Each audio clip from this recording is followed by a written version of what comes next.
Élisa Martin, quel est le sentiment qui prédomine ce soir? Satisfaction, soulagement? Ni satisfaction ni soulagement. Mais tout de même, la preuve que nous avons eu raison d'avoir confiance envers le peuple de France, qui a su ce qu'il devait faire face à cette immense difficulté que représentait le second tour et ce duel à nouveau infernal entre la droite et l'extrême droite. Donc, ni satisfaction, ni quoi que ce soit. Comment être satisfait d'ailleurs, hein, ça serait tout de même très difficile. Mais en tout état de cause, le fait que nous avons eu raison d'avoir confiance envers le peuple de France qui a su ce qu'il devait faire, comme souvent dans les moments difficiles d'ailleurs. Alors ce score de l'extrême droite qui n'a cessé de monter au cours des dernières années, des derniers quinquennats, aujourd'hui on a Marine Le Pen qui a plus de 40%, j'imagine que ça vous interpelle un petit peu. Quel sentiment vous avez par rapport à ça? C'est plus que interpeller un petit peu, c'est une nécessaire analyse profonde. Après cette analyse, elle concerne, si je puis me permettre, aussi le gouvernement Macron.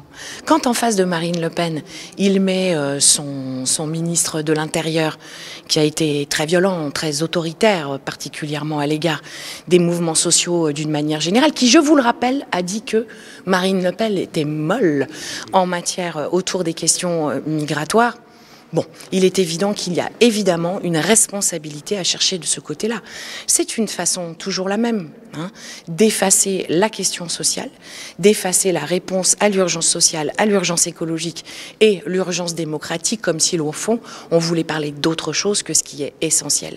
Mais, au-delà de ce tour de passe-passe, il y a quand même dans notre pays, aujourd'hui, des gens qui ont eu à souffrir fortement de tout ce qu'ils ont pu entendre pendant la campagne, qui à certains moments relevait quand même de l'insulte. Donc pour eux, pour la jeunesse, pour les habitants des quartiers populaires, pour ceux pour lesquels la vie est dure, nous voulons dire que nous sommes là et que nous serons là.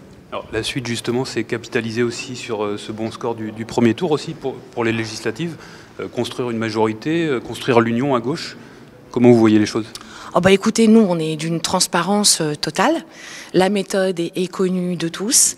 La première, c'est effectivement construire cette unité. La première, c'est la construire non pas dans une logique de préservation de quelques intérêts, de quelques positions, de quelques-uns, mais c'est bien dans cette idée de dire que nous pouvons avoir une majorité à l'Assemblée nationale, par là même piloter le gouvernement, par Jean-Luc Mélenchon. Ça, c'est le premier élément de méthode. On y va, si je puis dire, et on y va pour de vrai. Le deuxième élément, c'est bien sûr la force du programme.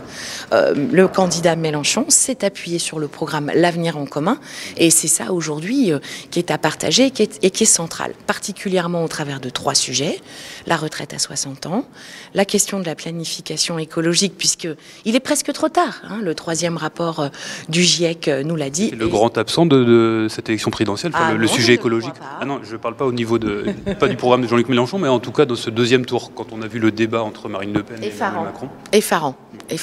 On a assisté à un duel plus ou moins technique d'un certain nombre de mesures, même si chacun faisait les clins d'œil à qui il voulait faire les clins d'œil, les uns pour Macron aux plus fortunés et Le Pen évidemment pour ceux qui sont malheureusement les plus xénophobes dans le pays.